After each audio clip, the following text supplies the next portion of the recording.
આજે આપણે બનાવીશું એકદમ વેસ્ટ મટીરિયલમાંથી બેસ્ટ પ્રોડક્ટ. આ રીતે પાણી ગારવાનું ગળણું બધાના ઘરમાં હોય જ છે અને આ રીતે મોટી ગરણી પણ ચાની બધાના ઘરે હોય જ છે. ઘણી વખત આનો યુઝ કરતા તે ખરાબ થઈ જાય છે અથવા તૂટી જાય છે. આ રીતના ગરણા તો આપણે તેને ફેંકી દેતા હોઈએ છીએ, પણ આ ગરણાને ફેંકવા કરતાં તમે તેનો એકદમ નવીન રીયુઝ કરી શકો છો. તો અહીંયા મારી પાસે આ રીતનો પાણી ગારવાનો મોટો ગરણો છે જે તૂટી ગયેલો છે વચ્ચેથી. તો આને ફેંકી દેવા કરતાં આપણે એકદમ નવીન રીયુઝ જોશું. તો હવે જે વચ્ચેનો પાર્ટ છે તેને આપણે આ રીતે કાતરથી કટ કરી લેવાનો છે.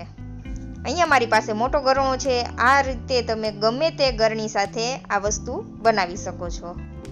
આજે આપણે વેસ્ટમાંથી બેસ્ટ પ્રોડક્ટ તૈયાર કરીશું, એ પણ ઘરમાં રહેલી જ વસ્તુમાંથી. આમાં આપણે એક પણ રૂપિયો ખર્ચ કરવાની જરૂર નથી, તો પણ તમારું એકદમ સરસ એવું કામ બની જશે. આ રીતના કોથળા બધાના ઘરમાં હોય જ છે અને એમનેમ પડેલા હોય છે, તો આપણે તેનો પણ એકદમ નવીન રીયુઝ જોવાના છીએ. તો કોથળાનો મોઢાનો ભાગ આપણે આ રીતે કટ કરી લેવાનું છે અને એમાંથી આપણે થોડો ટુકડો આ રીતે કટ કરી લેશું અને કોથળામાંથી આ રીતના આપણે મોટા મોટા રેસા કાઢી લેશું. જે નાના રેસા બચેલા છે તેને આપણે ફેંકવાના નથી, તેનો પણ આપણે આગળ રીયુઝ કરી લેશું. આ કામ ગમે તે ઉંમરની વ્યક્તિ કરી શકે છે. જ્યારે તમારા પાસે ફ્રી ટાઈમ હોય ત્યારે તમે આ કામ જરૂરથી કરજો, તમને ખૂબ જ મજા આવશે. સાથે બાળકોના વેકેશન પણ ચાલી રહ્યા છે, તો બાળકોને પણ તમે આમાં જોઈન્ટ કરી શકો છો. તો હવે આપણે જે રેસા કાઢેલા હતા કોથળામાંથી તેને આપણે આ રીતે વીંટવાના છે, જે આપણે ગરણો હતો તેની અંદર. આ રીતે આપણે એક એક દોરીને સારી રીતે વીંટી લેવાની છે. આમાં થોડો એવો સમય લાગશે, પણ તમારા ખૂબ જાજા પૈસા પણ બચી જશે અને એકદમ નવીન પ્રોડક્ટ તમને મળી જશે. જ્યાં દોરી પૂરી થઈ જાય ત્યારે આપણે ગાંઠ મારીને ફરી દોરી જોઈન્ટ કરીને આ જ રીતે આપણે બધી દોરીને વીંટી લેવાની છે. જો તમારે આ રીતે કોથળાના રેસા નથી રાખવા તો તમે અહીંયા કોઈ પણ જાતની સાડીની લેસ હોય તે પણ લઈ શકો છો, અથવા કોઈ પણ જાતની સરસ એવી દોરી હોય તેનો ઉપયોગ પણ કરી શકો છો. પણ અહીંયા આપણે એક પણ રૂપિયાનો ખર્ચ કર્યા વગર જેટલી વસ્તુ આપણા ઘરમાં છે તેમાંથી જ આપણે આ વસ્તુ તૈયાર કરવાની છે. આ રીતની કોથળા જેવી સૂતરી આવે છે તેનો ઉપયોગ પણ તમે કરી શકો છો, પણ કોથળા બધાના ઘરમાં મળી જ જાય છે એટલે આપણે તેનો ઉપયોગ કરેલો છે. સારી રીતે આપણે દોરીને ગરણાના હેન્ડલમાં પણ લગાવી લેવાની છે. આ કામ કરશો એટલે તમને ખૂબ જ મજા આવશે.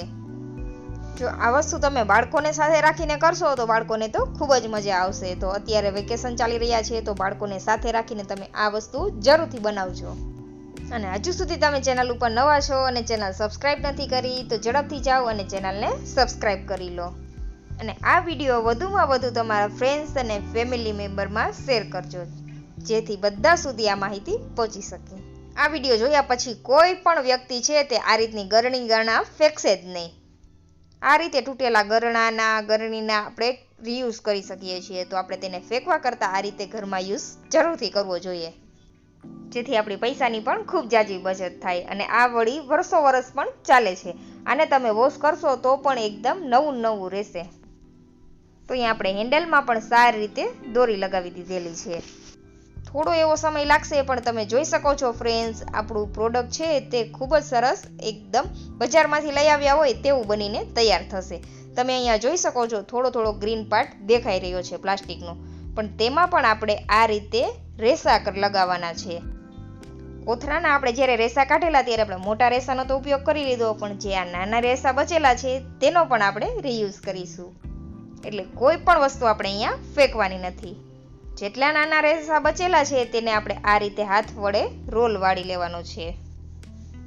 પછી વચ્ચે સેન્ટરમાં આપણે આ રીતે બીજી દોરીથી સારી રીતે ગાંઠ મારી દેવાની છે. ગાંઠ આપણે સારી રીતે કઠણ વારવાની છે, જેથી આપણી ગાંઠ છે તે ખુલી ન જાય. હવે કાતરની મદદથી આપણે આ રેસાને તોડી લેવાના છે અને એક જ સાઈઝના આપણે કટ કરવાના છે. વધારાના મોટા રેસા છે તેને આપણે આ રીતના કટ કરી લેવાના છે અને બધા રેસાને એક જ સરખા પ્રમાણમાં આપણે કટ કરી લેશું, જેથી આપણો ખૂબ જ સરસ રેસા તૈયાર થઈ જાય. સેમ આ જ પ્રોસેસથી આપણે 4 રેસા બનાવીને તૈયાર કરેલા છે. આ રીતે આપણે જે વસ્તુ તૈયાર કરીશું તે એટલી સરસ બનીને તૈયાર થશે કે બધા પૂછશે કે આને તમે ક્યાંથી ખરીદેલી છે. આ રીતના જૂટ ફેબ્રિક બહુ જ મોંઘા મળતા હોય છે બજારમાં. આને તમે ઘરે ખૂબ જ ઓછા ખર્ચમાં અને ઘરમાં રહેલી જ વસ્તુમાંથી બનાવીને તૈયાર કરી શકો છો. આ રેસા તમે તમારા પસંદ અનુસાર નાના મોટા રાખી શકો છો. આપણે અહીંયા મીડિયમ રાખેલા છે, ના વધુ મોટા કે ના વધુ નાના. હવે આપણે દોરી બાંધતા જે ગ્રીન પાર્ટ દેખાય છે ત્યાં આપણે આ રેસાને સારી રીતે સેટ કરવાના છે. તો અહીંયા આપણે આ રીતનું ગ્લુ લઈ લીધેલું છે. જો તમારી પાસે આ ગ્લુ ન હોય તો તમે ફેવિકોલનો ઉપયોગ પણ કરી શકો છો અથવા સોય દોરાથી ટાંકી પણ શકો છો. તો જ્યાં આ રીતનો ગ્રીન પાર્ટ ખુલ્લો દેખાય છે ત્યાં આપણે આ રેસાને સારી રીતે સેટ કરી દેવાના છે, જેથી દેખાવ પણ સરસ આવે અને આપણો ગ્રીન પાર્ટ પણ ઢકાઈ જાય. તમે જોઈ શકો છો આપણે રેસા લગાવવાથી ખૂબ જ સરસ એવો દેખાવ આવી રહ્યો છે. અહીંયા આપણે ઉપરના હેન્ડલના ભાગમાં આ રીતના રેસા ચોંટાડેલા નથી. જો તમને પસંદ હોય તો તમે ત્યાં પણ રેસા ચોંટાડી શકો છો. પછી જ્યાં થોડો થોડો ભાગ દેખાય છે ત્યાં આપણે થોડું થોડું ગ્લુ લગાવી દેવાનું છે. આ રીતે વચ્ચેના પાર્ટમાં થોડા અંતરે આપણે ગ્લુ લગાવવાનું છે. અહીંયા આપણે મોતી ચોંટાડીશું. જો તમારી પાસે સ્ટોન કે કોઈ દેખાવમાં સરસ એવી લાગતી હોય વસ્તુ તે હોય તે પણ તમે અહીંયા ચોંટાડી શકો છો. જે વસ્તુ ઘરમાં હાજર હોય તેથી તમે આને ડેકોરેટ કરી શકો છો. તો અહીંયા આપણે થોડા અંતરે આ રીતના ગ્લુ લગાવી દીધેલું છે. હવે તેના ઉપર આપણે મોતી લગાવી દઈશું.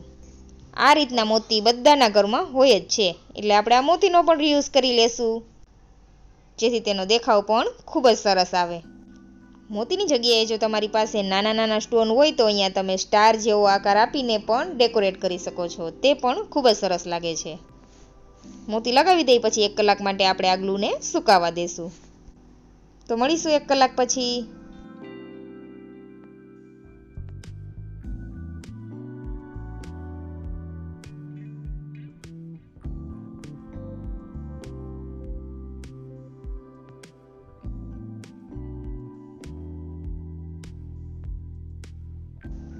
તો 1 કલાક પછી ગ્લુ પણ આપણું સારી રીતે સુકાઈ ગયેલ છે. તો અહીંયા તૈયાર છે આપણું નેપકિન સ્ટેન્ડ. આને તમે ગમે ત્યાં હેંગ કરી શકો છો. ખૂબ જ સરસ દેખાવ આવે છે. કિચનમાં, હોલમાં, ગમે તે જગ્યાએ તમે આને હેંગ કરી શકો છો. તો ટોવેલ ટાંગવા માટેનું હેંગર રેડી છે. આને તમે ફોટો ફ્રેમ તરીકે પણ ઉપયોગ કરી શકો છો. તો છે ને વેસ્ટમાંથી બેસ્ટ વસ્તુ, એ પણ ઘરમાં રહેલી જ વસ્તુમાંથી. તો આ આઈડિયા તમને કેવો લાગ્યો કમેન્ટ